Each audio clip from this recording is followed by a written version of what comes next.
Anybody else following us? It's going to be difficult for me to interview you while I'm driving, but I guess You're still interviewing? Well, if you guys don't feel like it, we can do it later when we're all still. Yeah, All right, just to we're talk ready about to do some of the stuff. I don't know if I can ask real specific questions while I don't I'm really trying. think you have to. I think I can Trying tell to the drive, story but- without you But, talking. At 4 years old is my first recollection of my father when he broke his toe on my rear end because I was trying to see how a donut was made. But listen. There were 7 children, all right? 7 could sing. I remember in Canton, Ohio, and we were in the chorus, Bill, Bob, and I, at St. Joseph's Chorus. And I remember midnight mass, and we were going down the hall, and we were singing Ave Maria.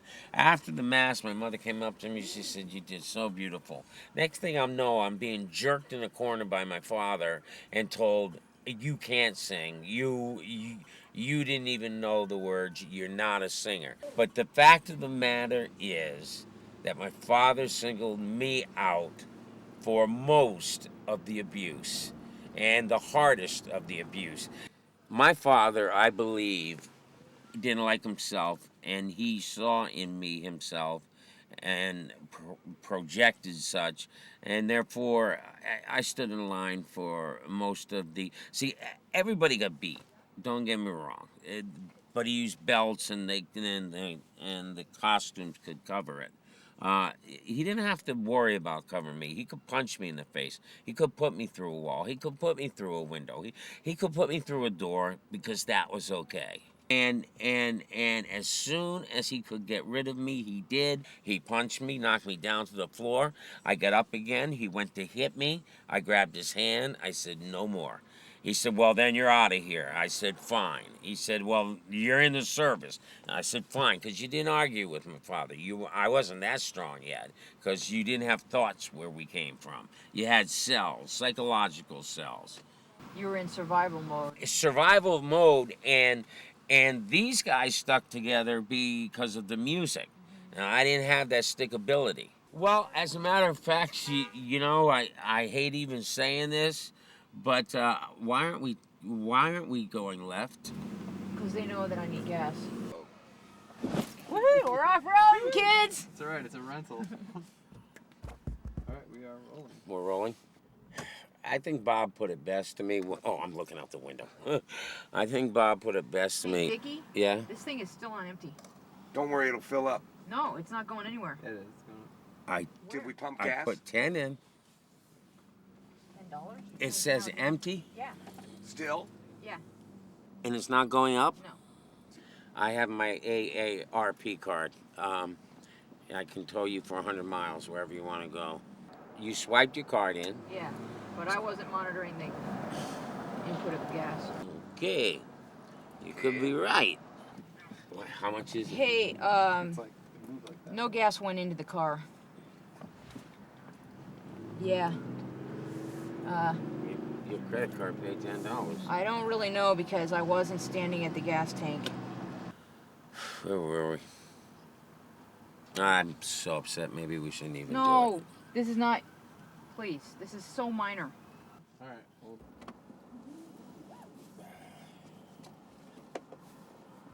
You need a lift? We're waiting for a red light, and then we're going to make... Where you going, man? We're going to Newport. Yeah, folk festival's down. I'm down with that. He's riding with us. Do what? This guy's riding with us. This is Ian, and we're going to get right into the right My side. name's Emmett Thompson. All right, Em. How you doing, Em? can I call you E.T.? Here we go. Don't hit us. Yeah, man, so who's playing folk festival this year? Dion and the Belmonts. That's no folky, man. That's a Philly crab. The best part about hitchhiking is you can bullshit everybody. I've been, I guess, from LA to here, I hitchhiked twice. And then I hitchhiked once to Houston to see a daughter out of wedlock being born. And they threw me out of the house because I told her mom she moved in on me. And so I hitchhiked to Bean Pass to see my daddy come off a chopper.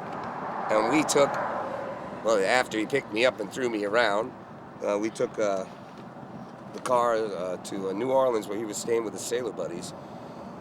And he said, but first we got to get over the border in Texas because it's a dry state. And then we bought a case of beer and went to New Orleans. That was my first time in New Orleans. Now you were in New Orleans. You remember that? When was that? You were a Vietnam vet. Wait, you know each other? I'm psychic. I'm a psychic hitchhiker. Why was I on opium? Yeah. Well, it was the sanest thing to do. When you got in Vietnam, actually, I became acclimated rather quickly. Bomb was incoming. It threw me about 30 feet in the air, but, you know, that's 30 years later, so maybe it was 15. But I got tossed. And when I hit the ground, I peed my pants. I wanted to put my thumb in my mouth. John Wayne was looking, and everybody was smoking cigarettes. So I had my first cigarette in Vietnam. And then, within 2 days, we're bombed again. And this time, I joined the guys who were smoking reefer. And that particular reefer was opiated Thai weed. And it's pretty good. So anyway, where are we, Barry? Thai weed. Bomb. Oh, so it was 68, Tet Offensive. It was ass kicking. And Bud has gone around and told every single one of these guys, and Barry insisted I told him, and maybe I did, you know, just maybe I did, that Bud made sure to let everybody know that Dick had a desk job and he was doing fine. That's a crock of shit. Dick was in the middle of the thick. But I'll tell you what, we used to sit on the bunkers as the new guys came in, and we'd go, boozer, head, boozer, head. Because nobody was in their nobody in their right mind would stay in their right mind. It was insanity over there. It was ammunition's war. Lifers were selling tanks. My God. Yeah. So you'd see the guys come in and there'd be head or boozer? Oh, absolutely. Nobody stayed in their straight mind. What is head slang for? Head stands for Yeah. opium on, down, and up. Okay. Nikki, where did all the stuff come from? What? Where did all the drugs come from? Where'd all the drugs come from? The North Vietnamese. Yeah, well, what happened, before I came home, I was a Sergeant E5, straight, 24 South we went. And it's going to be in the left, right? And, You said left, right. Which one is it? right. No, left. Yeah, right. And in my third tour, it hit me, I was crazy. I was ready to go over the edge. I sleep on the floor. And I can't sleep with my wife because my nightmares are such that I'm moving around, I'm throwing punches. I will attest to this one fact. The time I woke you up, it's like, whoa! It's like, ah! Because to me, it seems almost more violent to have other kids have to watch their brothers getting beat up. I don't know. We had quite the audience from the upstairs neighbors when we were getting spanked. But can I say one thing? Everybody did it back then. Every parent did. Not Especially like Navy. him. He was sadistic. They didn't do it like him. There's a How do limit. you know you never got spanked by Mr. O'Donnell and Mr. Turner? Does not matter. I got beat up by Bud Cowsill, and I saw the welts in the black and blue on you guys under your suits as you would go on stage. Oh, shit on that from me. Picture yourself standing behind the screen at the Ed Sullivan Show. And there's your entire family, including your younger siblings and your mother, singing and becoming stars. Never had it. Cut back. Cut back. Take two. That was a good one. All right. Imagine being an alcoholic father who's been through World War II and comes back to all these kids that he's pretty fucking scared of and drinks at the officers club so there's no booze in the house and he's hungover on a daily route with a lot of pressure. And he's Bud Cowsill. Now, it goes with the DNA vibe package. We know that. We all got it. That's no excuse. None. Counterpoint. Well, guess what? No, not counterpoint. I'm not done. Please. Everyone has their own reality, Richard. Fair enough. Everyone has their version of what happened, and a lot of the stuff that happened was really bad. There's according to Luke, according to Matt, according to John, according to Yeah. Philip, according to Absolutely. Ta-da. Absolutely. The fact of the matter is, give him his counterpoint because I forgot what I was going to say. But I have never raised my hand. And that is my proudest. If I fuck up everything else, and I'm just so thankful that we broke that pattern. How did you feel knowing that Richard was the only sibling left out? Let me think. Never gave it a Because thought. I never gave it a thought. We all lived together every We- day. we- Him and me had tree forts and all that shit We're together. not allowed to think.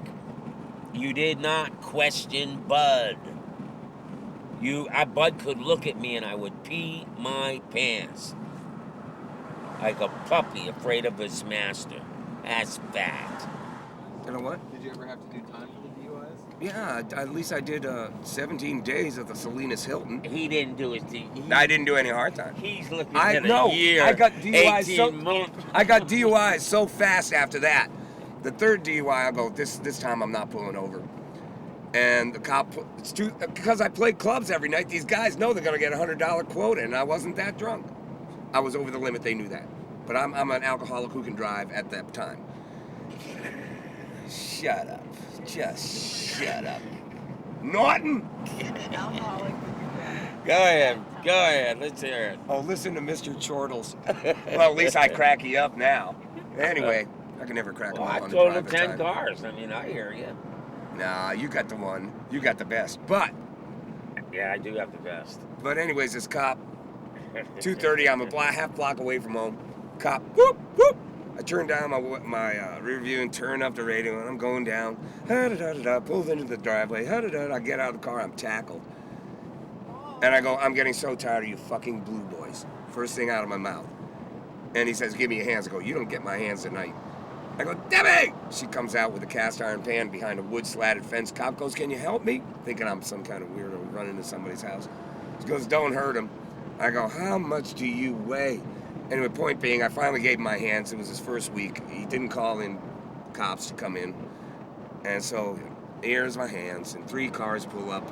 And I look down, they're all screeching in the hall. I go, what the fuck is this, top cops? So I'm going down, and the one cop, one of Leon Panetta's nephews, hello Joe, and his little brother. Anyways, he goes, do you remember saying, I'm getting tired of you fucking blue boys? I go, yeah. The police report comes back 2 weeks later. It's a lawyer friend of mine gives it to me. He lied in the report. He says I came out of the car flailing my fists at him. I'm getting tired of you fucking... So now I'm a cop beater. So the last 2 pops were easy. They were out for me. The bored brethrenhood of Monterey's finest. You're either Clint Eastwood or his dishwasher there anyways. There is no middle class.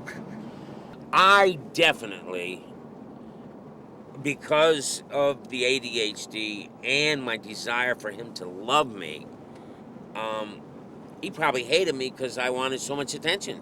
And if it had to be negative attention, okay. You know how kid wants his attention, man. It's There you negative go. attention. But, Solving your mystery, dude. but there's no mystery, dude. I know what happened. We were the first group that was merchandised wholesale by Hollywood. It pisses me off. No, the Beatles were. Elvis was, actually. Merchandise to the extent we were. We weren't. We were. We never made the lunchbox. Of course we made the lunchbox. No, we didn't. All right. You got a Cowsill lunchbox? I didn't say I had a Cowsill lunchbox. I said we made the Cowsill lunchbox because I heard of it. So it must be true. But anyway, you're interrupting way too much. Holy Grail. Okay, that's not enough. We're talking to both of you. He gets to interrupt. The interaction is wonderful. Well, I don't like it, so Not fair! look at. The whole thing I'm trying to point out is that my father had no feelings for us. He did not know how to love, and it was all for him because he was the puppeteer doing the puppets, and the puppets were doing what the puppeteer did.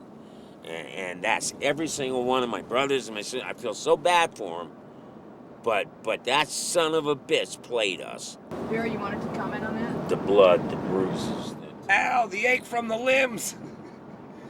No, I'll tell you what, Dickie. We loved playing. Yeah. Yeah, so that was it. Anyway, Yeah. take a break. Okay. That hitchhike out to Houston to watch my daughter Kara being born. About a month before that, I called Bud up and said, I don't care what you did back then, you're forgiven. And apparently, boy, that just made everybody's day. So my dad, actually, we became friends. It was very unusual. And we became fucking good friends. Really? Well, Right. he tried to run us like a military. That's not how you raise children. Right. Well, that was the way he was raised. He had no rules until he got to the military. It was yes sir, no sir. Yes ma'am, no ma'am. A lot of Navy dads If back you then were did, like that. I don't. Oh, but they weren't like when Paul's on the second floor and Mom says, "Paul, come down," and he goes, "Yeah, okay." And Bud flies up the stairs and starts beating the ever living shit out of him. Well, and come we'll to just say find out, beating him, he had or an not ear even. infection. Not the ever-living shit. All these exaggerations. Nah, bull. That You ever-living might shit. call them exaggerations, but I got scars. I had blood. Don't tell me. Yeah, you got the worst. You got kaplowed. Barry, did you stay close with Mom? Yeah. Me Not too. close enough, but I stayed the closest. Me and Sue. How was she after? My mother, she when died at 56. You figure out. No, wait a minute, wait a I minute. just want to hear you Wait, guys. wait. When my mom died, I watched my mom wilt away, but on her deathbed, she's wanting to see the shrink because she cannot forgive herself for the fact that, okay, we didn't have money, she couldn't pick us up and run from him. But when we had the money, she could have picked us up and run from him. And she could never come to terms with that. Right. She was frozen in her tracks. Yep, she could never come. And I told her, I said, Mom, it's okay. It's not you. But here she was going to the psychiatrist, and she's dying of emphysema. That's how tormented that woman was. Do you think she had somewhat of the hostage syndrome, or she? Codependent. Yeah, hostage syndrome. Very Yeah, much so. hostage more than the other one I just All right, said. Louise, you're busted. You've been to psychiatry school. You got all these terms for it. You hold that camera so still, When we run man. out of table, stop talking. We're almost. Yeah. Well, proof is my father would go away for 6 months, and then when he came back, she would actually tell him what we did wrong. We got our presents, and then we got our beatings. And she didn't learn eventually not to tell him. Nope, she was afraid of him. Bob, this is Barry. Where the hell are we going? Where are we heading? Well, we got a red light up here. I think I'll bail out. Oh, no, pull up. I'm not Pull gonna. up. I'm trying to chase that damn car. Bye. I'm bailing. Can you unlock me? There. What? Careful, Barry. No, it's all taken care of. Here comes Barry. And we're in the wrong lane.